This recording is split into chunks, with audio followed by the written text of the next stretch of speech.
अब भारत समस्या में आए, ये उसके दोस्त कैसे बर्दाश्त करेंगे?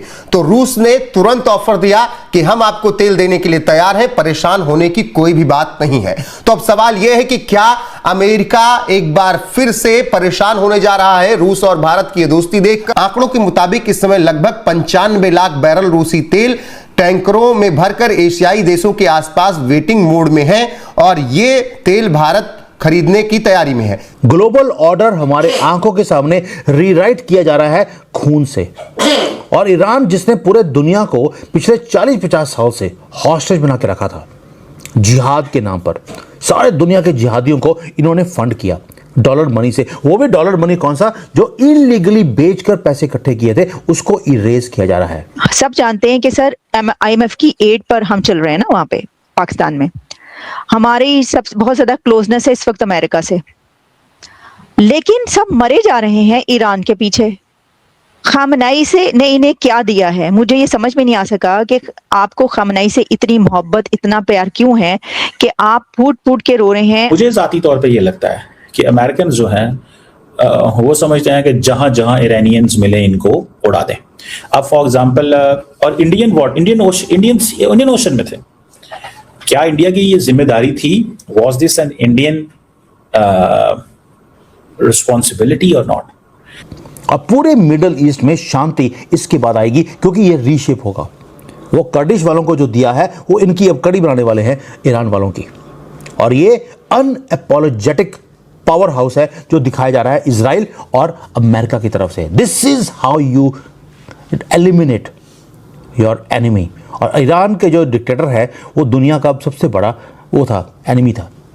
दोस्तों, आज की वीडियो में हम बात करेंगे एक ऐसी डिप्लोमेटिक मास्टर स्ट्रोक की जिसने पूरे वेस्ट को हैरान कर दिया है।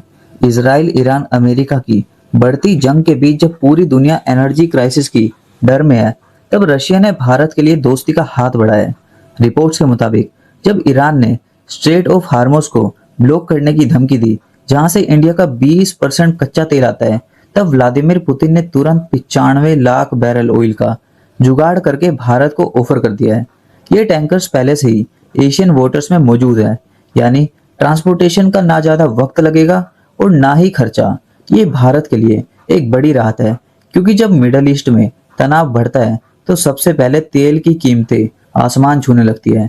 लेकिन रशिया हमें ये तेल बेंचमार्क प्राइसेस से काफी डिस्काउंट पर दे रहा है। अब सवाल ये उठता है कि क्या भारत के पास वाकई तेल की कमी हो गई थी? कुछ अफवाहें थी कि सिर्फ 25 दिन का स्टॉक बचा है, लेकिन रियलिटी थोड़ी अलग है। पेट्रोलियम मिनिस्टर हरदीप सिंह पुरी ने साफ किया है कि अगर हम अपने स्ट्रेटेजिक रिजर्व्स और रिफाइनरीज के स्टॉक को मिला दें तो हमारे पास 74 दिन का बैकअप है, और मिशन समुद्र मंथन के जरिए भारत इसे 90 से 94 दिनों तक ले जाने की कोशिश कर रहा है। लेकिन फिर भी रशिया का ये ऑफर जियोपॉलिटिकली बहुत इंपॉर्टेंट है। सप्लाई में कमी आने की स्थिति में भारत इन टैंकरों को तुरंत रिसीव कर सकता है, जिससे ट्रांसपोर्टेशन का समय और लागत दोनों कम होगी। तो ऐसे में ये भारत का प्लान है, लेकिन भारत के लिए बेहद जरूरी क्यों हो जाता है रूसी तेल, ये भी समझना बहुत ज्यादा जरूरी है। जो ग्लोबल ऑयल सप्लाई है उसे चोक करने का पूरा प्लान बना लिया ईरान ने। ईरान ने बोल दिया एक ही चीज कि मेरी इकॉनमी, मेरी कंट्री को आपने तबाह किया है, मैं आपको तबाह कर दूंगा। और कुछ ही घंटों में पूरा का पूरा जो स्ट्रेट ऑफ हॉर्मोज है, जहां से पूरा तेल निकलता है, उसको ब्लॉक कर दिया। ये डूम्सडे सिनेरियो है ग्लोबल इकोनॉमी के लिए, ये आपको मालूम है। लेकिन तुर्की के जो फॉरेन मंत्री है, उन्होंने एक बॉम्बशेल सीक्रेट बाहर निकाल दिया। उनको ये ईरान की स्टेटमेंट तो बाद में आई है, तुर्की ने पहले बोल दिया कि ईरान की एक ही स्ट्रेटजी है, वो है कि मेरी डिस्ट्रक्शन है तो मैं आपकी डिस्ट्रक्शन करूंगा, और आपके डिस्ट्रक्शन करने के लिए मेरे पास एक ही फॉर्मूला है, वो है आपकी इकोनॉमी को तबाह करना। इसलिए मिडिल ईस्ट की जितने कंट्रीज हैं उन सबको बर्न किया जा रहा है ईरान की तरफ से। बहुत ही कोऑर्डिनेटेड तरीके से वो काम कर रहा है, यानी कि एक शैडो वॉर है जो शुरू हो गया ब्रॉड डे लाइट के अंदर। ईरान का प्राइमरी टारगेट क्या है?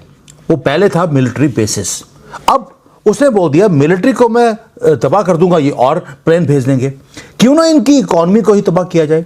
इसलिए वो क्या कर रहे हैं, जो एनर्जी के इंफ्रास्ट्रक्चर्स हैं सऊदी अरेबिया में, यूएई में, कतर में, अब उनको टारगेट किया जा रहा है। अगर कोई तेल की शिप निकलती है उसको टारगेट करते हैं। गोल बड़ा सिंपल है एक ऐसा मैसिव इकोनॉमिक पैनिक क्रिएट कर दो जिससे कि ग्लोबल ऑयल प्राइसेस $200 को क्रॉस कर जाए और जो बड़े बड़े कंट्रीज हैं उनको घुटने टेकने पड़ेंगे। वो कहेंगे ईरान जी सानू माफ कर दो, एंड पूरे दुनिया को घुटनों पे लेके आने की प्लानिंग ईरान ने कर ली। ये तो हो गया ईरान का जिहाद। अब आते हैं दूसरी तरफ से, डोनाल्ड ट्रंप ने क्या किया। डोनाल्ड ट्रंप ने देखा कि यह सारा का सारा जो ट्रैफिक है उसको रोकने की कोशिश करी ईरान ने। जो वहां से शिप्स निकलती थी 200-300 शिप्स स्ट्रेट ऑफ हॉर्मुज से, वो एक शिप निकली है, सिर्फ एक शिप। तो डोनाल्ड ट्रंप ने भी अपनी गेम खेल दी जिहाद के खिलाफ। जिहाद कैसे किया, मजा आ जाएगा सुन के जो डोनाल्ड ट्रंप ने किया। इसको बोलते हैं युद्ध के अंदर स्ट्राइक और काउंटर स्ट्राइक। प्रेसिडेंट ट्रंप ने दो चीजें करी, दो मूव्स जिसने डिसमेंटल कर दिया ईरान की मूव को। पहले तो उन्होंने किया कि अपने फाइनेंशियल सिस्टम में गए और उसको वेपन की तरह यूज किया। कैसे?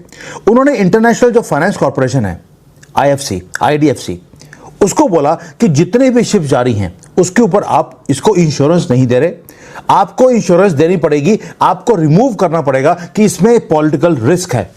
ये करने के बाद आप जब जो शिप्स हैं उसको जब इंश्योरेंस मिलनी शुरू हो गई, उन्होंने सेल आउट करना शुरू कर दिया। लेकिन रिस्क फिर भी था, ईरान अटैक कर सकता था। दूसरी मूव डोनाल्ड ट्रंप की ये थी, उन्होंने US नेवी को बोल दिया कि आप फिजिकली एस्कॉर्ट करेंगे एक एक ऑयल टैंकर को जो स्ट्रेट ऑफ हॉर्मुज में से निकलेगा। अब आपको याद आएगा 3 दिन पहले मैंने आपको बोला था कि सीक्रेटली भारत की जो नेवी की शिप्स हैं वो स्ट्रेट ऑफ हॉर्मुज और गल्फ ऑफ ओमान के पास पहुंची हैं। जो फायदा हो रहा है इस जंग का, मेरा नहीं ख्याल कि किसी को भी हो रहा है। Frankly, at the end of the day everyone will be a loser in this war. America की यह है कि अमेरिका इतना बड़ा मुल्क है कि उसको फर्क ही नहीं पड़ता। ट्रस्ट मी, अमेरिका इतना बड़ा मुल्क है कि उसको फर्क ही नहीं पड़ता क्या हो रहा है, क्या नहीं हो रहा, किस तरह चीजें चल रही हैं, कौन कर रहा है। मतलब देयर इज नथिंग जिसको हम कर सकते हो। अब आप देखेंगे long range precision strike missiles लग रहे हैं, ड्रोन्स चल रहे हैं, हर किस्म का जो वेपन है वो इस्तेमाल हो रहा है। और मैं आपको एक इंटरेस्टिंग बात और भी बताऊं कि कहीं ना कहीं पे जितने भी एसेट्स हैं ईरान के, वो जहां भी होंगे, क्योंकि ईरान के अंदर तो उन्होंने तमाम जो तेहरान को तो उन्होंने खत्म कर देना। फॉर देम तेहरान जो है ना, it will not be able to rebuild itself. Tehran जब ये जंग बंदी होनी है तो ये ज़हन में रखिएगा कि तेहरान बिल्कुल उसकी हालत गजा जैसी होगी। तेहरान की हालत और ईरान के बाकी शहरों की हालत गजा जैसी होगी। So this is the first of all kind it's war जो आपके सामने है।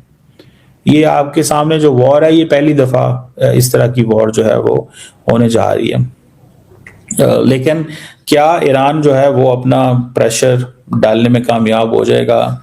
क्या जो गल्फ ममालिक के ऊपर जो वो कहा जा रहा है कि जो कॉस्ट ऑफ वॉर है वो गल्फ ममालिक पे बढ़ाएं?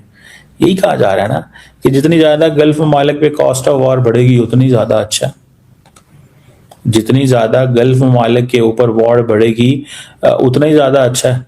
उसी से पता चलेगा कि किधर जाना है और किधर नहीं जाना। लेकिन मुझे जाती तौर पे ये लगता है कि गल्फ ममालिक में सऊदी अरब तो बर्दाश्त कर जाएगा, क्योंकि सऊदी अरब जो है उसकी बड़ा वो है। छोटे मुल्कों को वो देखेंगे, लेकिन कहीं ना कहीं पे जो छोटे मुल्क हैं और GCC एज ए होल, यहाँ पे लोगों को जाते हुए अब हिचकिचाहट होगी। दोस्तों, एक तरफ ट्रंप एडमिनिस्ट्रेशन टैरिफ्स का दबाव बना रही है, वहीं दूसरी तरफ भारत ने दिखा दिया है कि वो अपनी एनर्जी सिक्योरिटी के लिए किसी के आगे झुकने वाला नहीं है। दिसंबर 2025 के डाटा के हिसाब से चाइना और तुर्की के बाद भारत रशिया से तेल खरीदने वाला तीसरा सबसे बड़ा देश रहा है। ट्रंप ने हाल ही में कुछ टैरिफ्स में छूट दी थी, ये सोचकर कि भारत रशिया से तेल खरीदना बंद कर देगा, लेकिन भारत ने कभी भी ऐसा कोई पब्लिकली कमिटमेंट नहीं दी। उल्टा भारत अब अमेरिका से बात कर रहा है ताकि रशिया से सस्ता तेल खरीदने पर उन्हें एक्स्ट्रा टैरिफ्स का सामना ना करना पड़े। ये सिचुएशन अमेरिका के लिए काफी मुश्किल खड़ी कर रही है, क्योंकि वो भारत जैसे बड़े मार्केट को खोना नहीं चाहते, लेकिन रशिया की बढ़ती दोस्ती उन्हें खटक रही है। इधर ईरान में हालत बिगड़ते जा रहे हैं, वहां की लीडरशिप पर हमले हो रहे हैं और ये जंग लंबी खींचने के पूरे आसार हैं। ऐसे में रशिया का साथ होना भारत के लिए किसी भी लाइफ सेवर से कम नहीं है। कंक्लूजन ये है कि जब दुनिया दो हिस्सों में बट रही है, पीएम मोदी और पुतिन की दोस्ती भारत की इकोनॉमी को महंगाई से बचाने में ढाल बनकर खड़ी है। अगर ये टैंकर्स इंडिया पहुंचते हैं तो पेट्रोल डीजल की कीमतें कंट्रोल में रहेंगी और कॉमन मैन की पॉकेट पर बोझ नहीं पड़ेगा। क्या आपको लगता है कि अमेरिका के दबाव के बावजूद भारत को रशिया से इसी तरह डील कंटिन्यू रखनी चाहिए? कमेंट में अपनी राय जरूर दें। अगर वीडियो पसंद आई तो चैनल को सब्सक्राइब करें और बेल आइकन दबाना ना भूलें। जय हिंद।